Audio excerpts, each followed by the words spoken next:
กับทักทายสบายดีพ่อแม่พี่น้องและ FC ทุกคนที่เคารพและฮักแพงตอนนี้ผมอยู่ที่ชนบทที่ติดกับชนบทลาวเวียดนามในหมู่บ้านนี้ก็สิมีอยู่ประมาณ5หรือ60ครอบครัวเรือนวิถีชีวิตของชาวบ้านแม่นเขาเจ้าเฮ็ดไร่และเฮ็ดนา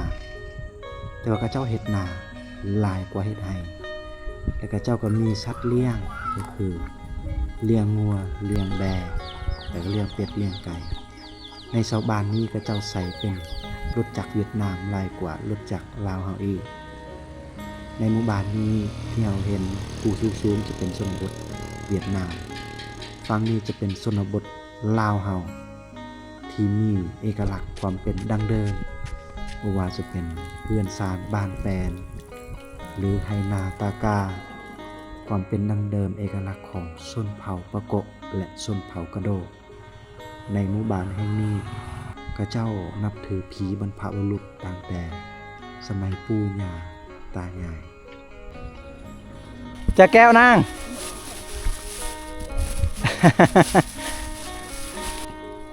กล้วยเนี่ยบนจากแก้วจ้ะ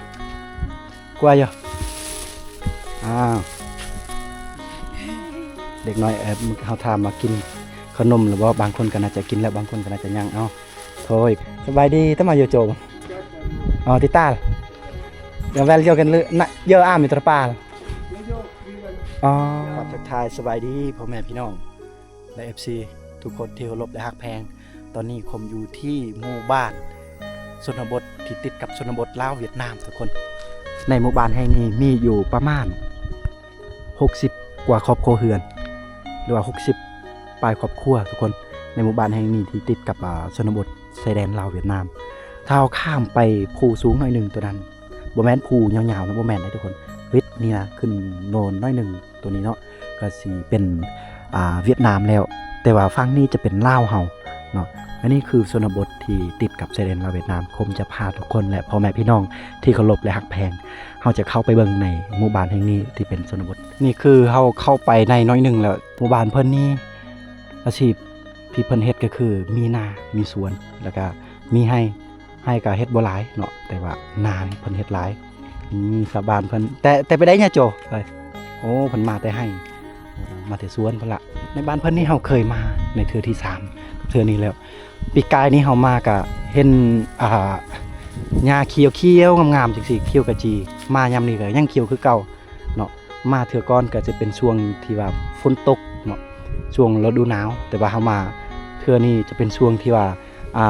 บรรยากาศอยากฮ้อนๆแน่จักหน่อยแต่ก็คือว่าเด้ถึงแม้นว่าสิฮ้อนทางบ้านเพิ่นก็ยังบรรยากาศหรือว่าธรรมชาติก็ยังอุดมสมบูรณ์ธรรมชาติยังงามคือเก่าโอ้บางพุ่นเฮายังเห็นเพิ่นมุ่งหญ้าคือสมัยปู่สมัยย่าสมัยโบราณตะกี้ทุกคนแล้วก็ทางล่างของเฮือนหลังนั้นก็สิมีนาเพิ่นเฮ็ดได้จะแก้วนาง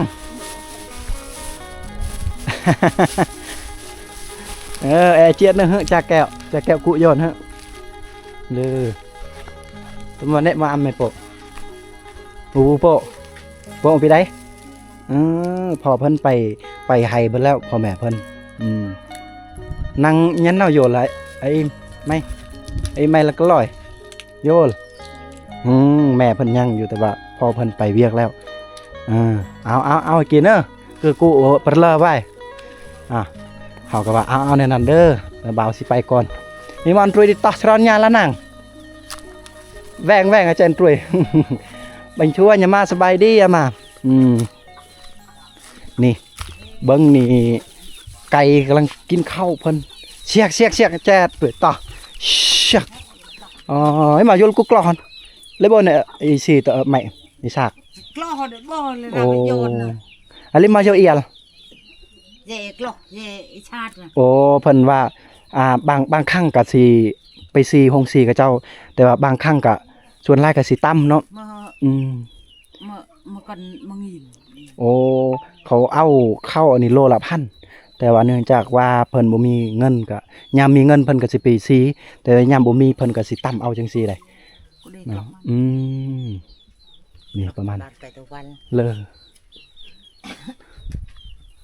สินี่คือเฮือนครัวอยู่ข้างในที่ว่าเห็นมุงด้วยหญ้าเฮือนเพิ่น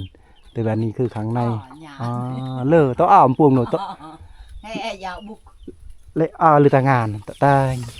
นี่ข้างในเฮือนได้ นี่จะเป็นกระผ้าของชาวบ้านเพิ่นเวลาไปให้ไปสวนไปป่าไปดงก็พอได้แบกฟืนบ่จังสิได้หาบน้องแมวอยู่ในพุ่นทุกคน บนมาจาดเรือ หม้อให้จ้าดิ โอ้เขาถามว่าได้หยังเลยกินตอนเที่ยงนี่เพิ่นว่าบ่ได้เนาะบ่มี ไปเลยจ้าไง โอ้ตอนเช้านี่ น้ำหม้อให้จำจ้า กินแล้วแต่ว่าตอนเที่ยงนี่ยังเนาะทางนี้ก็จะเป็นชวนเพิ่นในการเลี้ยงมาเฮียบ้านถนนบ้านกูงานบ้านตรวย ยายป้า โอ้เพิ่นเลี้ยงไก่และเลี้ยงเป็ดเพิ่นเฮ็ดคอกเป็ดอยู่นี่เพิ่นอ้อมรอบด้วยตะนางนี่ทุกคนนี่จะเป็นเฮือนครัวของชาวบ้านเพิ่นได้เอาอันนี้คืออาชีพชาวบ้านเพิ่นแล้วก็เฮ็ดนาแน่เฮ็ดให้แน่และเฮ็ดสวนแน่ก็จะน่าจะมีหลายครอบครัวหลายเจ้าหลายครองเลยนาแห่งนี้กำลังเขียวๆงามๆอยู่ทุกคน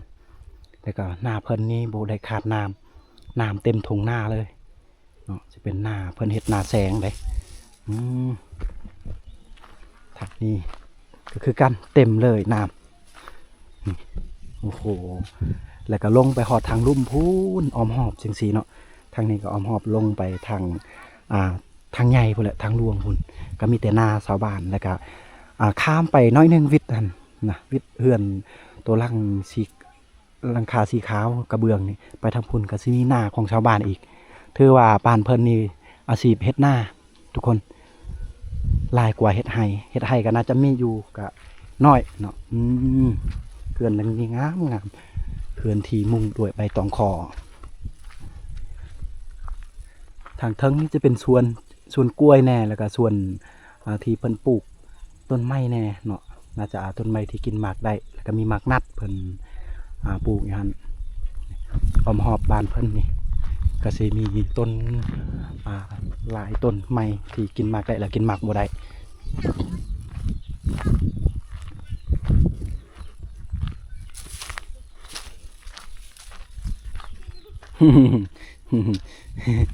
นี่กล้วยเนี่ยบนจากแกะเอาจ้ะกล้วยจ้ะเด็กน้อยเขาทำมากินขนมหรือว่าบางคนก็น่าจะกินแล้วบางคนก็น่าจะยังโทษก็โทษเลยอย่าโทษอย่ามันบาดกระล่างอย่าแก จะเอาขนมให้เพิ่น จ้าลือแก อันนี้มุกล่างไว้อย่าโปโยนlạiง่ายมันจะโปนตัวเต้เลยโอเคเนอะคือไอโปเอาไว้ เนาะอันนี้คือเฮาได้มาชนบทเฮามีของฝากของตอนเมื่อกี้เฮาเอาธงอันนี้ก็เครื่องธงยางแต่ว่าเฮาไปแล้วเฮาย้ายให้เด็กน้อยไปเรื่อยๆทุกคนเนาะก็ประมาณนี้ได้ก็บ่หมายความว่าเฮามีรายรับรายจ่ายหยังก็มีเล็กๆอยู่ที่คมมีและคมเอามาจากใจและกระจายเด็กน้อยเจ็ดชนบทสามีเขาก็มีความสุขแล้วเนาะเอาจะเดินเล่นในหมู่บ้านเพิ่นก่อนทุกคนโอ้ตัวนี้จะเป็นคุมระเบิดแล้วก็มีน้ำค้างคาอยู่นี่ชาวบ้านเพิ่นก็เลยเฮ็ดนาเลยได้แต่ว่าตอนนี้เขาเห็นป่าอยู่เพิ่นก็น่าจะปล่อยป่าเลยเนาะเลี้ยงป่าเลยอยู่นี่โอ้น้ำแห่งนี้บ่เคยน่าจะบ่เคยบกนะจะเป็นคุมระเบิดตะกี้กับเจ้าทิมระเบิดแล้วก็ตอนนี้ก็เป็นประโยชน์ให้ชาวบ้านเพิ่นก็จะปลูกข้าวใส่ยันเลยแล้วก็เพิ่นก็สิเฮ็ดประตูเข้าไปทางนี้เอาซ้ำเหี่ยวตะ โอ้ไก่เพิ่น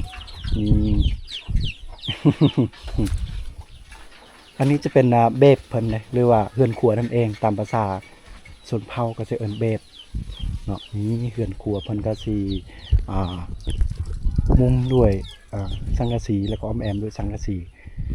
จะเป็นเฮือนครัวเพิ่นแต่ว่าเฮือนเพิ่นคือว่าเห็นแผ่นแสงโซลาร์เซลล์เพิ่นซากไว้อ๋อมีไฟอยู่นี่ไฟไต่ไปหันหมู่บ้านเพิ่นนี่ มีไฟฟ้าหมดทุกครอบครัวเลยได้เนาะถือว่ามีไฟฟ้าใส่แล้วมีสัญญาณอินเทอร์เน็ตใส่ได้แล้วมีสัญญาณโทรก็มีหมู่บ้านเพิ่นบรรยากาศตอนนี้ก็อยากฮ้อนๆจักหน่อยแดดเริ่มแห้งขึ้นเรื่อยๆทุกคนนี่คือหมู่บ้านโกดตายอาแดงเอาถ้าว่าเฮามายามฝนตกยามฤดูหนาวก็สิบรรยากาศก็สดชื่นกว่านี้เลยขนาดเฮามายามเดือนนี้ก็ยังถือว่ายังสดชื่นยังเย็นบรรยากาศทุกคนแล้วก็เข้าสามารถเห็นได้นี่จะเป็นทางดำหนองบานเพิ่นก็ติดกับทางดำไปเลยแล้วก็ต้นนี้ก็จะเป็นคุ้มระเบิดคือกันนี่แต่เก่าก็เจ้าน่าจะทิ่มระเบิดแล้วก็จะเป็นคุมแล้วก็มีน้ำค้างค่าชาวบ้านเพิ่นก็เลยปล่อยลูกปลาเนาะจะเป็นนองสระเลยทำพุ้นกับแมนเบิดเลย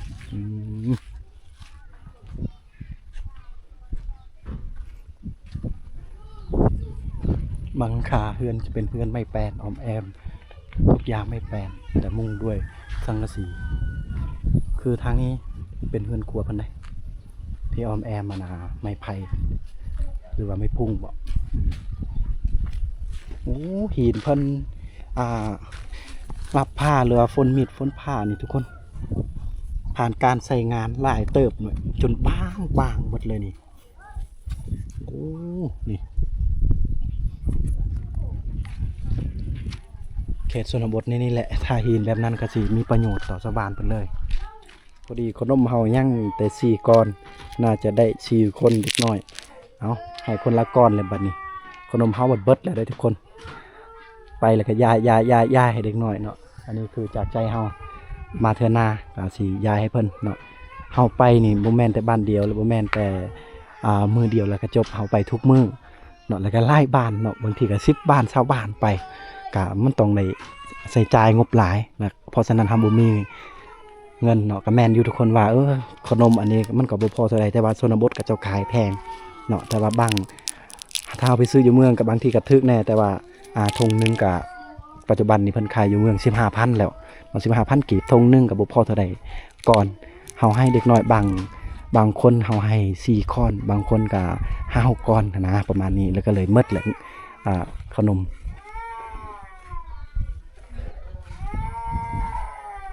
เด็กหน่อยให้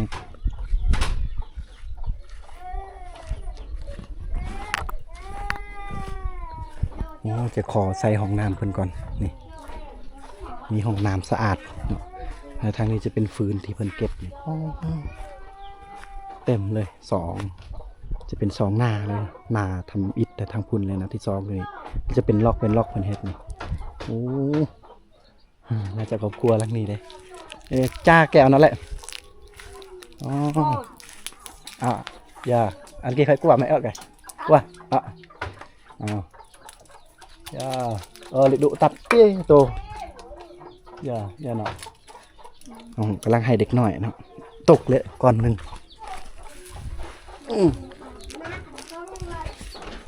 อย่าแย่ลังอย่าตัวมาน่าหลายโยนโอเคอันมันโยบนอย่าเนาะอย่าเนาะไม่กลัวค่ะ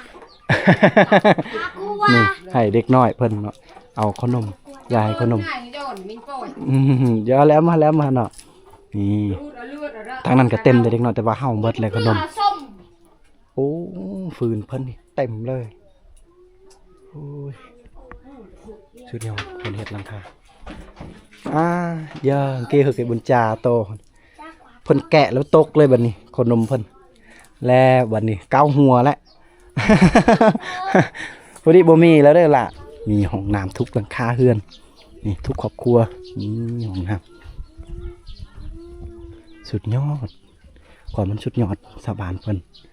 การใช้เหือใช้แหงตอนนึงนี่ฟืนนี่กะต้องได้ยกลายได้นี่ก่อนนึงนี่ก็หนักพอสมควรแล้วนี่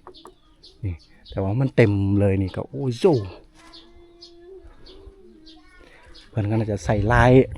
ายเดือนเพิ่นแหละลายมือก่อนมันจะได้นี่ฟืนเพิ่นได้ อืมคือเฮาเห็นที่เขาเจ้าใส่กระผ้าเนาะเขาเจ้าอองใส่เขาเจ้าแจะใส่ก็ฟืนตัวนี้ล่ะอันนี้จะเป็นเฮือนยาวๆเนาะเฮือนนี้นะจะหลายปีจะเป็นเฮือนสมัยแต่กี้สมัยแต่รุ่นปู่รุ่นย่าสมัยแต่พ่อแม่แต่ดังเดิมแต่กี้ได้โอ้ยังมีให้เห็นคู่มืออยู่ทุกคน อันนี้คือเฮาได้มาลินมาเที่ยวหมู่บ้านเพิ่นแล้วเฮาก็ได้บันทึกเนาะเมื่อหน้าเมื่อในลูกหลานเพิ่นใหญ่เพิ่นมาเพิ่นก็ได้มาเห็นโอ้เฮือนซ่านบ้านแป้นพ่อแม่ปู่ย่าเฮาสมัยตะกี้แนวนี้ได้อนาคตนี้อาจจะเห็นแต่เฮือนแบบก่อแต่ว่าเฮือนรุ่นปู่รุ่นย่าอาจจะหาเบิ่งยากแล้ว คือเฮือนที่ว่าแบบมุงด้วยหญ้านี่ก็หาเบิ่งยากแล้วคู่มือนี้ถ้าว่าคือสมัยตะกี้มีการบันทึกในการถ่ายทำก็ชาวบ้านเพิ่นจะได้เห็นสบายดีตั้งมาโยโจอ๋อติตาเดี๋ยวแวลโยกันเลยนะเยอะมีตระปาอ๋องาcái tàng các lấy lược khơi nhẹ yêu chẳng cái tàng cà rô ở rừng lựa chẹtมันได้มังกีแล้วดูการเฮ้อลาวตรงจิกันเฮาถามเพิ่นว่ามาแต่ไสแล้วก็เพิ่นว่ามาแต่เสียหญ้าให้แล้วก็ถามบ้านคือว่าบ้านเฮานี่ทางให้ทางหญ้าแล้วหรือว่าเพิ่นว่ายังเถื่อเขาว่าโอ้อยู่เขตเมืองตะโอยนี่ก็เจ้าเสียหญ้าบ่หรือว่าฮือให้เบิดอหยังประมาณนี้นะเป็นที่เรียบร้อยแล้วแต่ว่าบ้านเพิ่นนี่ยังเลยทุกคน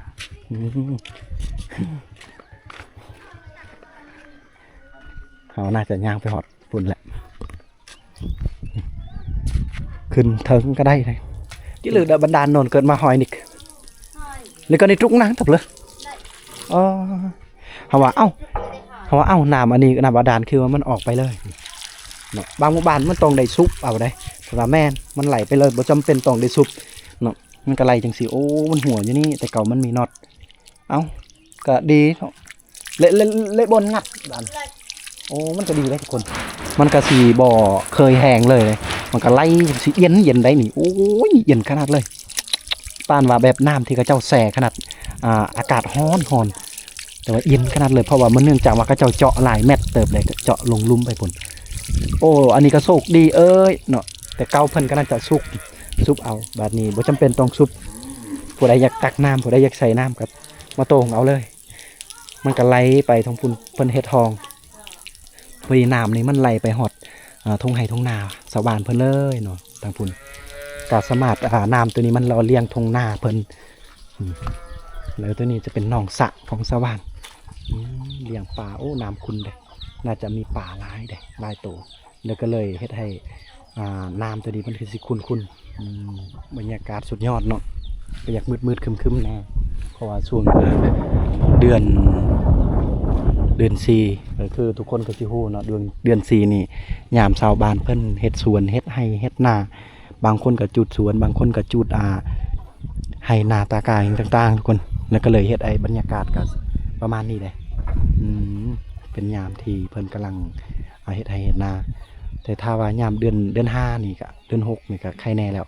ก็สิได้เห็นแต่บรรยากาศที่แบบสดชื่นบรรยากาศแต่แบบบริสุทธิ์ได้กว่านี้เนาะอันนี้คือเขาเห็นในคลิปนี่แหละมันก็สิมีเมฆหมอกแน่ก็สิมีคนกวนอายแน่เนาะก็บ่ติดอกช่วงนั้นเฮามากับไอกิโตยหรือว่า FM ที่ไทยบ้านก็บ่แม่นจังซี่ได้เฮาก็สิเห็นทางพุ่นจังซี่ก็สิมีแต่หมอกเลยหมอกลงมาแล้วก็สิฝนตกแล้วก็ทางนี้ก็สิเปื้อนแน่เนาะขี้ตมแน่คนกับขอบใจทุกคนและพ่อแม่พี่น้องที่เคารพและฮักแพงที่เฮาได้เข้ามาเบิ่งหรือว่ามาลินในหมู่บ้านที่ติดกับชนบทลาวเวียดนามทุกคนก็ประมาณนี้เนาะก็บ่มีหยังหลากหลายที่เฮาได้รับได้ชมได้เบิ่งได้เห็นเฮาก็จะเห็นหมู่บ้านเพิ่นจะมีทงนาชาวบ้านเพิ่นก็เฮ็ดนาหลายกว่าเฮ็ดไร่ในหมู่บ้านเพิ่นให้นี่อ้อมรอบที่เฮาเห็นก็สิมีธรรมชาติสวยงามเลยทุกคนนี่จะมีต้นกำลังเขียวขจีอยู่ยามนี้ก็จะเป็นยามเดือน4ยามเดือน5ทุกคนก็สิฮู้เนาะยามเดือน4เดือน5จะเป็นบางหมู่บ้านก็แห้งแล้งเนาะ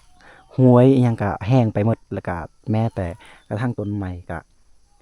เหี่ยวแห้งไปแต่ว่าในหมู่บ้านเพิ่นนี่เขียวขจียังอ่อนๆงามๆถ้าจะเป็นยามฝนตกช่วงเดือน6เดือน7เดือน8ก็สิเขียวส่ำใดย่านว่า ทั้งหมดในหมู่บ้านเพิ่นแห่งนี้ก็มีแต่น้ำหมอกน้ำเมฆลงมาอยู่ อันนี้คือเฮาได้รับได้เห็นได้ชมในหมู่บ้านเพิ่นบ้านเพิ่นนี่ประมาณ60ปลายกว่าครอบครัวเฮือน แล้วก็หมู่บ้านเพิ่นนี่บ่มีคำว่าวัดวาอารามทั้งหมดในหมู่บ้านเพิ่นนับถือผีบรรพบุรุษแต่ดั้งเดิมสมัยปู่สมัยย่าแต่เก่าทุกคนที่เพิ่นนับถือฮีตของประเพณีอันดีงามสวยงามในหมู่บ้านเพิ่นแล้วก็เฮาเมื่อกี้เฮาก็ย่างในกลางบ้านคือทุกคนได้เห็นเนาะเรือนซานบ้านแปลนเพิ่นบัดนี้เฮาก็ขึ้นมาพี่น้อยหนึงก็เลยปิดคลิปให้ทุกคนได้ชมได้เบิ่งได้เห็นโอ้รู้สึกว่างามแฮงรู้สึกว่าโอ้อยากมาอีกเนาะหมู่บ้านเพิ่นนี่เทื่อหน้าเฮามีโอกาส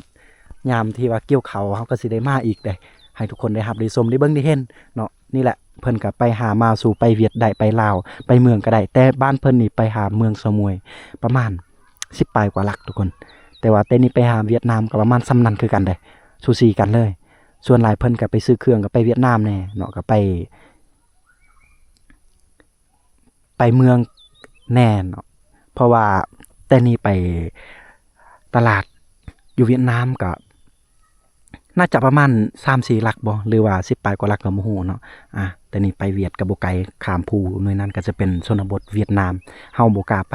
ชนบทเวียดนามเนาะถ้าเฮาบ่ฮู้จักก็เจ้า